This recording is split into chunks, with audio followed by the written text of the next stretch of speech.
I have discovered something really inconvenient about my art, that backgrounds for me are like jazz hands. I really don't know how to deal with them, and I have noticed this in my past work as well. So in this episode, I just wanted to take you through my art process, mainly the backgrounds and how I am working on them. Hello everyone, welcome back. I'm Sneha. I'm the illustrator of Laughing Latte as well as Sneha Etc. And I recently got back into drawing and painting traditionally after a very long break. So as I started looking back through my older works, going back to the Procreate days when I drew a lot of subjects and characters, even looking at the children books that I was drawing or the products I was designing for the studio or Laughing Latte, I realized that this background problem, it goes back quite a while. You can see me hiding behind a gradient or a wisp of a cloud and a patch of a shadow here, or where my subjects don't stand out, and I have just scribbled something to make a subject pop out rather than giving much detail. I mainly realized this when I drew this tigress. The color should have popped out, but because of how I have drawn the tree on the background, it just disappears for me. Like when I finished this artwork, I definitely was not really happy of how it actually came out to be. I really wanted this tigress to pop out, and then I decided to redo this into this fluffy tiger.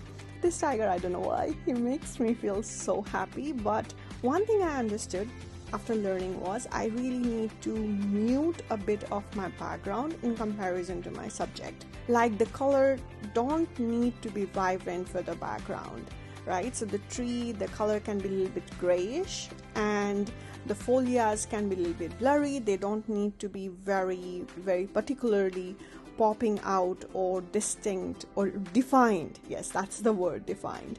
So that's how I try to draw this tiger on, and I think like I have improved. I would not say I have nailed the background, but I have definitely improved in comparison to this tigress. I have noticed my struggle with backgrounds, come to the forefront mainly when I'm drawing or focusing on a particular characters, or if the complete page is occupied by a character. I really don't know how to fill the negative space around it, even if it is using a same color or a gradients of the color. I really don't know, and I end up fidgeting with the colors so much. I also don't know how to make him or her be a natural part of the scene. The pink in the background that I use in this space doesn't make the yellow and the blue or even the dark colors that this character has stand out and make it distinct from how the background is. It just sort of blends within the background at certain places, like you can see around below the beak or in its bottom belly part. I try to darken the area, but it doesn't work as such. And then there is issue of the character just floating. So I try to use some pencil color to make him feel like he's standing on a ground.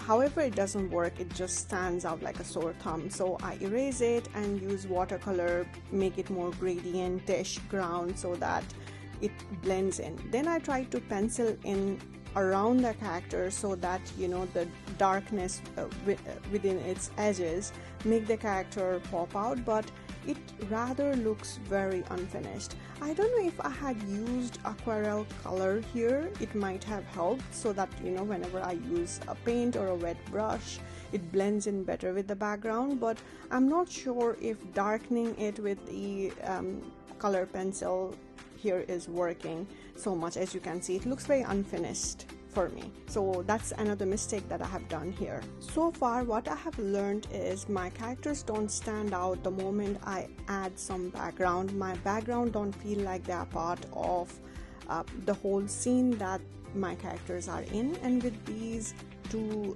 pair of deer artwork, I try to rectify that. So when I drew these two deers, I wanted to make sure they are in forest. So I had the composition in my mind already. Second thing I wanted to make sure was that there were no prominent trees or bark or stumps behind them that made these characters blend, because they too are very brown, and obviously tree is going to be very brownish in color as well. The third thing that I really wanted to keep in mind is the foliage that I'm going to use first covers them in a way that it helps them pop out. So I tried with different shades of greens in and around them. Once I did that, I started adding more and more details as I went ahead. I was very conscious about making sure that the foreground was much more vibrant. It had much more details in terms of grass, in terms of colors, than the background. I was also conscious that how trees were in the forest, because the foliage on top going to be a little bit on foreground, so I wanted to make sure that I captured it. When I moved away from digital towards the traditional art, doing it daily, one thing I have understood is the value of using mixed media or mixed mediums as well. So in this art, I have ensured I used markers, I used carandas, neocolors, so that I can blend them in. But again, details or going too much into details is where I start making mistake. As you can see, that foliage I try to draw on top, or the fruits that I wanted to show that the trees had, they didn't work out as much. It gave unnecessary details to the forest that was not needed at this point. Therefore, my focus went back into the main characters or subjects I had and add details to them so that I ensure they remain in focus, they remain standing out from the background. And I started adding pencils, more texture to the foliage above them or around them so that they stand out. The colors, the blending, everything that I added there onwards was to make them stand out. For example, I blended the color so that the atmosphere around them looked a little bit blurry. The subject looked more in focus as well. Then I decided to use colors as a form of texture. So forest is not just going to be green or shades of green. It is going to be brown, it's going to be red, it's going to be different shades of pink. And this is one thing I have learned from Katie Moody's and how she does her landscape, and I try to use that here. Add texture to the foliage, especially on above the subject, by giving them more colors or more difference in how I used my brush strokes. And I felt that this gave a lot more detail without blurring the subject. However, I also felt that I a little bit overdid it towards the end. Another lesson learned was learning to let go of the artwork, stop fiddling with it. So here are all the 3 artworks side by side with mistakes and learnings. Do share your feedback. I'll really appreciate it. See you in next. Bye.